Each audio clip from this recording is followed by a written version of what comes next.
Doctor Baba Saheb Ambedkar ದಲಿತ ಹಿತರಕ್ಷಣಾ ವೇದಿಕೆಯ ಪದಾಧಿಕಾರಿಗಳೇ, ಸ್ನೇಹಿತರು ಮತ್ತು ಅದರ ಸದಸ್ಯರೇ ಮತ್ತು ಇಲ್ಲಿ ನಡೆದಿರ್ತಕ್ಕಂಥ ಬೇರೆ ಬೇರೆ ಕಡೆಯಿಂದ ಬಂದಿರತಕ್ಕಂಥ ಸಮಾಜದ ಬಂಧುಗಳೇ, ಇವತ್ತಿನ ದಿವಸ ಡಾಕ್ಟರ್ ಬಾಬಾ ಸಾಹೇಬ್ ಅಂಬೇಡ್ಕರ್ ದಲಿತ ಹಿತರಕ್ಷಣಾ ವೇದಿಕೆ ವತಿಯಿಂದ ತುರ್ತಾಗಿ ಪತ್ರಿಕಾಗೋಷ್ಠಿಯನ್ನು ಕರೆಯುವ ಉದ್ದೇಶ ಏನಂದರೆ, ಈಗಾಗಲೇ ತಮಗೆ ಗೊತ್ತಿದ್ದಂತೆ ಒಳ ಮೀಸಲಾತಿ ವಿಚಾರವಾಗಿ ನಾಳೆ 24/4/2026 ಕರ್ನಾಟಕ ಸರ್ಕಾರ ವಿಶೇಷ ಸಂಪುಟ ಸಭೆಯನ್ನು ಕರೆದಿದ್ದಾರೆ. ನಾಳೆ ಅದರ ನಿಮಿತ್ತವಾಗಿ ನಮ್ಮ ಬಲಗೈ ಜಾತಿಗಳ ಒಕ್ಕೂಟದ ವತಿಯಿಂದ ಜ್ಞಾನಪ್ರಕಾಶ್ ಸ್ವಾಮೀಜಿಯವರ ನೇತೃತ್ವದಲ್ಲಿ ನಿನ್ನೆ ಮಾನ್ಯ ಮುಖ್ಯಮಂತ್ರಿಗಳ ಜೊತೆಗೆ ಚರ್ಚಿಸಲಾಯಿತು. ಹಲವಾರು ವಿಷಯಗಳನ್ನೇ ಚರ್ಚೆ ಮಾಡಿದರು. ಮುಂದಿನ ಅಂದರೆ ನಾಳಿನ ಸಭೆ ಇರೋದರಿಂದ ಹಲವಾರು ವಿಷಯಗಳನ್ನು ಏನಂದ್ರೆ ಅವರು ಹೇಳಿಕೆ ಪ್ರಕಾರ, ಪೂಜ್ಯ ಜ್ಞಾನಪ್ರಕಾಶ್ ಸ್ವಾಮಿಯವರ ಹೇಳಿಕೆ ಪ್ರಕಾರ ಅವರು ಹಲವಾರು ಪ್ರಶ್ನೆಗಳನ್ನು ಸರ್ಕಾರದ ಮುಂದೆ ಇಟ್ಟಿದ್ದಾರೆ. ಏನಂದರೆ, ನಾಗಮೋಹನ್ ದಾಸ್ ಕೊಟ್ಟಂಥ ವರದಿ ಸಂಪೂರ್ಣ ಅವೈಜ್ಞಾನಿಕ ಮತ್ತು ಅಪೂರ್ಣ ಇರುವುದರಿಂದ ಆ ವರದಿಯನ್ನು ನೀವು ಸ್ವೀಕಾರ ಮಾಡಲಿಕ್ಕೆ ಮತ್ತು ಜಾರಿ ಮಾಡಲಿಕ್ಕಂತೂ ಸಾಧ್ಯವೇ ಇಲ್ಲ. ಕೋರ್ಟ್ ತಡೆಯಾಜ್ಞೆನೂ ಇದೆ. ಅದು ನಂತರ ಈಗೇನು ಹಳೆ ಮೀಸಲಾತಿಯಲ್ಲಿ ಒಳ ಮೀಸಲಾತಿಯಿಂದ ಮಾಡಿಕೊಟ್ಟಿದ್ದೀರಿ ನೀವು, ಅದಕ್ಕಂತೂ ಯಾವ ಒಂದು ಪದ್ಧತಿ ಇಲ್ಲ. ಯಾಕಂದರೆ ಸರ್ಕಾರದ ಹತ್ತಿರ ಯಾವ ಡೇಟಾನೂ ಇಲ್ಲ, ಎಂಪಿರಿಕಲ್ ಡೇಟಾ. ಅಂದ್ರೆ ಈಗ 15% ಹಳೆ ಮೀಸಲಾತಿ, ಅದರಲ್ಲಿನೇ ಒಳ ಮೀಸಲಾತಿ ಕೊಡಬೇಕಂತ ಅವ್ರ ವಿಚಾರ ಇದೆ ಸರ್ಕಾರದ. ಅದನ್ನು ನೀವು ಯಾವ ಆಧಾರದ ಮೇಲೆ ಮಾಡ್ತಾ ಇದ್ದೀರಿ ನಮಗೆ ತಿಳಿಸ್ರಿ. ಆಮೇಲೆ ಹಿಂದಕ್ಕೆ ನೀವು 6-6-5 ಅಂತ ಏನು ಮಾಡಿದ್ದೀರಲ್ಲ ನಾಗಮೋಹನ್ ದಾಸ್ ವರದಿ ಪ್ರಕಾರ, ಅವಾಗೇನು ಬಹಿರಂಗವಾಗಿ ಎಲ್ಲ ಸಾರ್ವಜನಿಕರಿಗೆ ಅಂದರೆ ಸಂಬಂಧಪಟ್ಟ ಸಮುದಾಯಗಳಿಗೆ ಏನು ಬಹಿರಂಗವಾಗಿ ನೀವು ನಿಮ್ಮ ವಿಷಯವನ್ನು ತಿಳಿಸಿದ್ರಿ, ಅದೇ ತೆರನಾಗಿ ಈಗ ನಾಳೆ ನಡೀತಕ್ಕಂಥ ಸಂಪುಟದಲ್ಲಿ ಚರ್ಚಿಸ್ತಕ್ಕಂಥ ವಿಷಯಗಳನ್ನು ಪಬ್ಲಿಕ್ ಡೊಮೇನ್ ಅಂದ್ರೆ ಪಬ್ಲಿಕ್ಕಿಗೆ ತಿಳಿಸ್ರಿ, ನೀವು ಏನೈತಿ ನಿಮ್ಮ ವಿಚಾರ ಅಂತಂದು ಕೇಳ್ಯಾರ. ಅದಕ್ಕಿಂತ ಮುಂದುವರೆದು ಮತ್ತೇನು ಕೇಳ್ಯಾರಂದ್ರೆ, ನಾಗಮೋಹನ್ ದಾಸ್ ವರದಿಯಲ್ಲಿ ಬಲಗೈ ಸಮುದಾಯಕ್ಕೆ ಅತ್ಯಂತ ಅನ್ಯಾಯವಾಗಿದೆ. ಒಂದನೇದಾಗಿ ನಮ್ಮ ಸಮುದಾಯದ ಜನಸಂಖ್ಯೆಯನ್ನು ಅತಿ ದೊಡ್ಡ ಪ್ರಮಾಣದಲ್ಲಿ ಕುಗ್ಗಿಸಲಾಗಿದೆ, ಮೊದಲನೇದಾಗಿ. ಎರಡನೇದಾಗಿ ಕ್ಯಾಬಿನೆಟ್ ಕಮಿಟಿ ಒಂದು ಚಾರ್ಟ್ ಇರುತ್ತೆ, ಅದರಲ್ಲಿ ಎ ಗ್ರೂಪ್ನಲ್ಲಿದ್ದಂಥ ಈ ಬಲಗೈ ಸಮುದಾಯನ ಒಮ್ಮೆಲೆ ಬಿ ಗ್ರೂಪಿಗೆ ಹೆಂಗೆ ಬಂತು ಅನ್ನೋದು ಒಂದು ಸಂಶಯ ಕಡಿಮೆ ಮಾಡಿಕೊಟ್ಟಿದೆ. ಮೂರನೇದಾಗಿ ಹಳೆ ಮೀಸಲಾತಿಯಲ್ಲಿ ಒಳ ಮೀಸಲಾತಿ ತರಬೇಕಾದ್ರೆ ನಿಮ್ಮ ಹತ್ರ ಯಾವ ಡೇಟಾ ಇದೆ, ಯಾವ ಆಧಾರದ ಮೇಲೆ ಮಾಡ್ತೀರಿ ಅನ್ನೋದು ನಮ್ಗೆ ತಿಳಿಸುತ್ತೆ. ಅಲ್ಲದೇ ಇನ್ನೂ ಅನೇಕ ವಿಚಾರಗಳನ್ನು ಅವರು ಸರ್ಕಾರದ ಜೊತೆಗೆ ಅಂದರೆ ಮಾನ್ಯ ಮುಖ್ಯಮಂತ್ರಿಗಳಾದ ಸಿದ್ದರಾಮಯ್ಯ ಅವರ ಜೊತೆ ಚರ್ಚೆ ಮಾಡಿದ್ದಾರೆ. ಚರ್ಚೆ ಮಾಡಿದ ನಂತರ ನಮ್ಮ ಸಮಾಜದ 3 ಮಂತ್ರಿಗಳು, ಡಾಕ್ಟರ್ ಜಿ ಪರಮೇಶ್ವರ್ ಅವರಾಗಿರ್ಬೋದು, ಎಸ್ ಸಿ ಮಾದೇವಪ್ಪನವರಾಗಿರ್ಬೋದು, ಪ್ರಿಯಾಂಕ್ ಖರ್ಗೆ ಅವರು 3 ಭೇಟಿ ಮಾಡಿ ಇವರಲ್ಲದೆ ಇನ್ನೂ ಹಲವಾರು ಸಚಿವರ ಜೊತೆಗೆ ಇವರು ಚರ್ಚೆ ಮಾಡಿದ್ದಾರೆ. ನಮ್ಮ ಸಮುದಾಯದ ಮಂತ್ರಿಗಳಿಗೆ ಏನು ಹೇಳ್ಯಾರ ಅವರು, ಅಕಸ್ಮಾತ್ ಯಾವುದೇ ಕಾರಣಕ್ಕೂ ನಮ್ಮ ಸಮುದಾಯಕ್ಕೆ ಅನ್ಯಾಯವಾದರೆ ಒಂದು ಕ್ಷಣ ಮಾತ್ರ ನೀವು ಅಲ್ಲಿ ಸಚಿವ ಸಂಪುಟದಲ್ಲಿ ಇರಬಾರ್ದು ಅಂತ ಹೇಳಿದ್ದಾರೆ. ಅವರು ಒಪ್ಪಿಕೊಂಡಿದ್ದಾರಂತ. ನಾ ಹೇಳೋದೆಲ್ಲನೂ ಜ್ಞಾನಪ್ರಕಾಶ್ ಸ್ವಾಮಿಯವರು ಪತ್ರಿಕಾಗೋಷ್ಠಿ ಮುಖಾಂತರ ಹೇಳಿದ್ದನ್ನು ನಾನು ಹೇಳ್ತಾ ಇದ್ದೀನಿ. ಅದಕ್ಕೆ ಅವ್ರು ಏನು ಕರೆ ಕೊಟ್ಟಿದ್ದಾರೆ, ನಾಳೆನೇ ಮುಖ್ಯವಾದ ತೀರ್ಮಾನ ಸರ್ಕಾರ ತಗೊಳ್ಳೋದ್ರಿಂದ ಇವತ್ತೇ ಅಂದರೆ 23ನೇ ತಾರೀಕು ಇವತ್ತು ಇಡೀ 31 ಜಿಲ್ಲೆಗಳಲ್ಲಿ ನಮ್ಮ ಸಮುದಾಯದವರು ಎಲ್ಲ ವಿವಿಧ ಸಂಘಟನೆಯವರು ಪತ್ರಿಕಾಗೋಷ್ಠಿ ಮಾಡಿ ಸರ್ಕಾರದ ಮೇಲೆ ಒತ್ತಡ ತಗೊಳ್ತಾರೆ ಅಂತ ಹೇಳಿದ ಕಾರಣ ಇವತ್ತು ನಾವು ಪತ್ರಿಕಾಗೋಷ್ಠಿಯನ್ನು ಕರೆದಿದ್ದೇವೆ. ಇದರ ಸಂಬಂಧಪಟ್ಟಂತೆ ಈ ಕಾಂಗ್ರೆಸ್ ಸರ್ಕಾರ ಅಧಿಕಾರಕ್ಕೆ ಬರಬೇಕಾದ್ರೆ ವಿಶೇಷವಾಗಿ ಬಲಗೈ ಸಮುದಾಯಗಳ ಒಕ್ಕೂಟದಿಂದ ಅತ್ಯಂತ ಪ್ರಬಲವಾದ ಸಹಕಾರ ಬೆಂಬಲ ಸಿಕ್ಕಿದ್ದರಿಂದಲೇ ಸರ್ಕಾರ ಅಸ್ತಿತ್ವಕ್ಕೆ ಬಂದಿದೆ. ಅದು ನಮ್ಮೆಲ್ಲರಿಗೂ ಗೊತ್ತಿದೆ. ನಮಗೆ ಗೊತ್ತಿರೋದಕ್ಕೆ ಮುಖ್ಯಮಂತ್ರಿಯವ್ರಿಗೆ ಗೊತ್ತಿದೆ, ಕಾಂಗ್ರೆಸ್ ಸರ್ಕಾರಕ್ಕೂ ಗೊತ್ತಿದೆ. ಇಂಥ ಸಮುದಾಯಕ್ಕೆ ಯಾವ ಕಾರಣಕ್ಕೂ ಆದರೂ ಅನ್ಯಾಯವಾದರೆ ಅದು ಮುಂದಿನ ಪರಿಣಾಮ ನೆಟ್ಟಗಿರೋದಿಲ್ಲ ಅಂತ ಎಚ್ಚರಿಕೆಯನ್ನು ಕೊಟ್ಟಿದ್ದಾರೆ. ನಾವು ಸಹಿತ ಈ ವೇದಿಕೆ ಮುಖಾಂತರ ಕರ್ನಾಟಕ ಸರ್ಕಾರಕ್ಕೆ, ಮಾನ್ಯ ಸಿದ್ದರಾಮಯ್ಯನವರಿಗೂ ಮತ್ತು ಇನ್ನಿತರ ಸಂಬಂಧಪಟ್ಟವರಿಗೆ ಎಚ್ಚರಿಕೆ ಕೊಡೋಕ್ಕೆ ಬಯಸ್ತೀವಿ. ಇಂಥ ಒಂದು ಸಮುದಾಯ, ಪ್ರಬಲವಾದ ಸಮುದಾಯ ಅನೇಕ ಅನ್ಯಾಯಗಳನ್ನು ಮಾಡಿದ್ದಾರೆ. ಅಂಕಿ ಸಂಖ್ಯೆಗಳನ್ನು ತಿದ್ದಿದ್ದಾರೆ. ರೋಸ್ಟರ್ ಬಿಂದು ಸರಿಪಡಿಸಬೇಕಂತ ಅದು ಬಹುಮುಖ್ಯ ಕಾರಣ ಒಂದು ಅಂಶವನ್ನು ಮುಖ್ಯಮಂತ್ರಿಗಳು ಮುಂದೆ ನಿಂತಿದ್ದಾರೆ.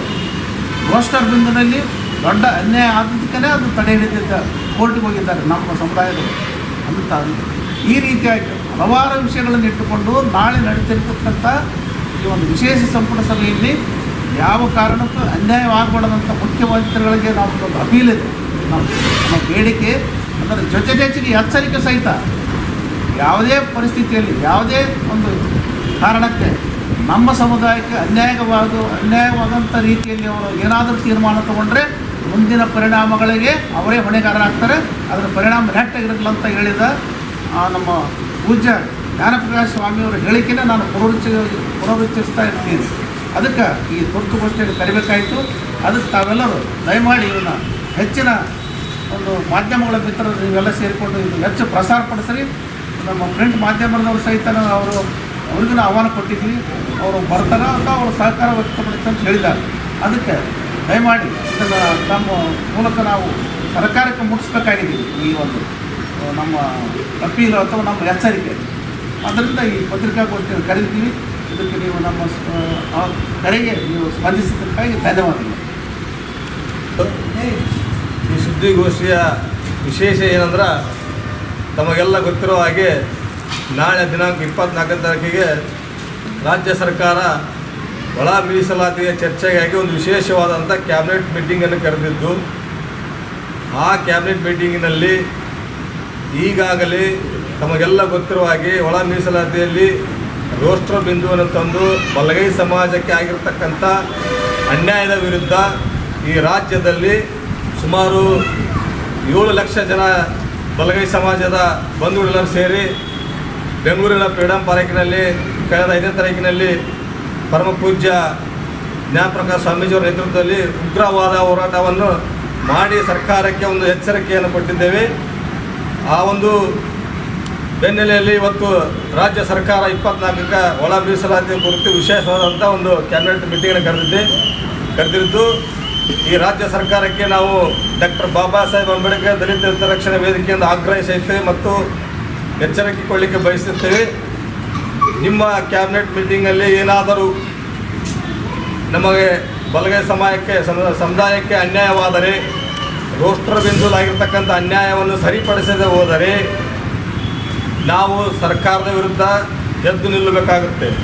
ಈಗಾಗಲೇ ನಮ್ಮ ಛಲವಾದಿ ಮಹಾಸಭಾ ಒಕ್ಕೂಟದ ರಾಜ್ಯದ ಅಧ್ಯಕ್ಷರಾಗಿರ್ತಕ್ಕಂಥ ನಮ್ಮ ಪರಮ ಪೂಜ್ಯ ಜ್ಞಾನಪ್ರಕಾಶ ಸ್ವಾಮೀಜಿಯವರ ನೇತೃತ್ವದಲ್ಲಿ ಅವರು ತಗೊಂಡಂಥ ನಿರ್ಧಾರಕ್ಕೆ ನಾವೆಲ್ಲರೂ ಬದ್ಧರಾಗಿ ಅವರ ಆದೇಶದಂತೆ ನಾವು ಮುಂದಿನ ತೀರ್ಮಾನ ಏನು ಆದೇಶ ಮಾಡ್ತಾರೋ ಆ ಆದೇಶಕ್ಕೆ ಮುಂಚೂಣಿಯಲ್ಲಿ ಇಳಕಲ್ ನಗರದ ಡಾಕ್ಟರ್ ಬಾಬಾ ಸಾಹೇಬ್ ಅಂಬೇಡ್ಕರ್ ದಲಿತ ಹಿತರಕ್ಷಣಾ ವೇದಿಕೆ ಮುಂಚೂಣಿಯಲ್ಲಿ ಇರುತ್ತಂತ ಹೇಳಲಿಕ್ಕೆ ಬಯಸ್ತೇನೆ. ನಮಗೆ ಖಂಡಿತವಾಗಿ ರಾಜ್ಯ ಸರ್ಕಾರದ ಮುಖ್ಯಮಂತ್ರಿ ಆಗಿರ್ತಕ್ಕಂಥ ಸನ್ಮಾನ್ಯ ಸಿದ್ದರಾಮಯ್ಯ ಸಾಹೇಬರ ಮೇಲೆ ವಿಶ್ವಾಸವಿದೆ. ಖಂಡಿತವಾಗಿ ಅವರು ಯಾವುದೇ ಸಮಾಜಕ್ಕೆ ಅನ್ಯಾಯವಾಗಲಿಕ್ಕೆ ಬಿಡೋದಿಲ್ಲ ಅಂತ ಹೇಳಿದ್ದಾರೆ. ಹಾಗಾಗಿ ನಮಗೆ ಖಂಡಿತ ಅವ್ರ ಮೇಲೆ ಭಾಳಷ್ಟು ವಿಶ್ವಾಸ ಇದೆ. ಬಲಗೈ ಸಮಾಜಕ್ಕೆ ಆಗಿರ್ತಕ್ಕಂಥ ರೋಸ್ಟರ್ ಬಿಂದುಗಳಲ್ಲಿ ಆಗಿರ್ತಕ್ಕಂಥ ಅನ್ಯಾಯವನ್ನು ಸರಿಪಡಿಸಿ ಖಂಡಿತ ನಮಗೆ ನ್ಯಾಯವನ್ನು ಕೊಡಿಸ್ತಾರೋ ಅಂತ ವಿಶ್ವಾಸವನ್ನು ನಾವು ಇಟ್ಕೊಂಡಿದ್ದೇವೆ. ಆ ಒಂದು ಹಿನ್ನೆಲೆಯಲ್ಲಿ ಇವತ್ತು ಒಂದು ವೇಳೆ ಪುನರವನ್ನು ಹೇಳಲಿಕ್ಕೆ ಬಯಸ್ತೇನೆ, ಮತ್ತೊಮ್ಮೆ ಹೇಳಲಿಕ್ಕೆ ಬಯಸ್ತೇನೆ. ಒಂದು ವೇಳೆ ನಾಳೆ ನಡೀತಕ್ಕಂಥ ಆ ವಿಶೇಷವಾದ ಕ್ಯಾಬಿನೆಟ್ ಮೀಟಿಂಗಲ್ಲಿ ನಮ್ಮ ಸಮಾಜದ ಮೇಲೆ ಆಗಿರ್ತಕ್ಕಂಥ ಅನ್ಯಾಯವನ್ನು ಸರಿಪಡಿಸದೆ ಹೋದರೆ ಮುಂದಿನ ದಿನಮಾನಗಳಲ್ಲಿ ಕಾಂಗ್ರೆಸ್ ಪಕ್ಷಕ್ಕೆ ಬಲಗೈ ಸಮಾಜದ ಒಂದು ಏನು ಅನ್ನುವುದನ್ನು ಎಚ್ಚರಿಕೆ ತೋರಿಸಬೇಕಾಗುತ್ತೆ. ಹಾಗಾಗಿ ನಾನು ಹೆಚ್ಚು ಮಾತನಾಡಕ್ಕೆ ಹೋಗೋದಿಲ್ಲ. ಖಂಡಿತವಾಗಿ ನಮ್ಮ ಸಮಾಜಕ್ಕೆ ಭಾಳಷ್ಟು ಅನ್ಯಾಯವಾಗಿದೆ. ಈಗಾಗಲೇ ಇವತ್ತಿನ SLC ರಿಸಲ್ಟ್ನಲ್ಲಿ ನೋಡಿದಾಗ ಸಾಕಷ್ಟು ಜನ ನಮ್ಮ ಸಮಾಜದ ಯುವಕರಿಗೆ ನಾನು ಫೋನ್ ಮಾಡಿ ಮಾತಾಡಿದೆ. ಭಾಳಷ್ಟು ಜನ ಪಾಸಾಗಿದ್ದಾರೆ. ಅದರಲ್ಲಿ ವಿಶೇಷವಾಗಿ 80-85% ಪಾಸಾಗಿದ್ದಾರೆ. ಭಾಳ ಉತ್ಸಾಹಕರಾಗಿದ್ದಾರೆ. ಹಾಗಾಗಿ ನೀವು ರೋಸ್ಟರ್ ಬಿಂದುಲ್ ಆಗಿರ್ತಕ್ಕಂಥ ಅನ್ಯಾಯವನ್ನು ಸರಿಪಡಿಸಿ ಹೋದರೆ ಮುಂದಿನ ದಿನಮಾನದಲ್ಲಿ ಬಲಗೈ ಸಮಾಜದಲ್ಲಿರ್ತಕ್ಕಂಥ ಯುವ ಪೀಳಿಗೆ ಓದಲಿಕ್ಕೆ ಹಿಂಜರಿತಾರೆ. ಏನೈತೆ ಬಿಡಪ್ಪ, ಓದಿದರೆ ನಮಗೆ ಈ ಥರ ಸರ್ಕಾರ ಅನ್ಯಾಯ ಮಾಡ್ತಾ ಇದೆ, ಉದ್ಯೋಗ ಸಿಗುತ್ತೆ ಇಲ್ಲೋ ಅನ್ನುವಂಥ ಒಂದು ನಿರ್ಲಕ್ಷ್ಯ ಅವರಲ್ಲಿ ಬಂದುಬಿಡುತ್ತೆ.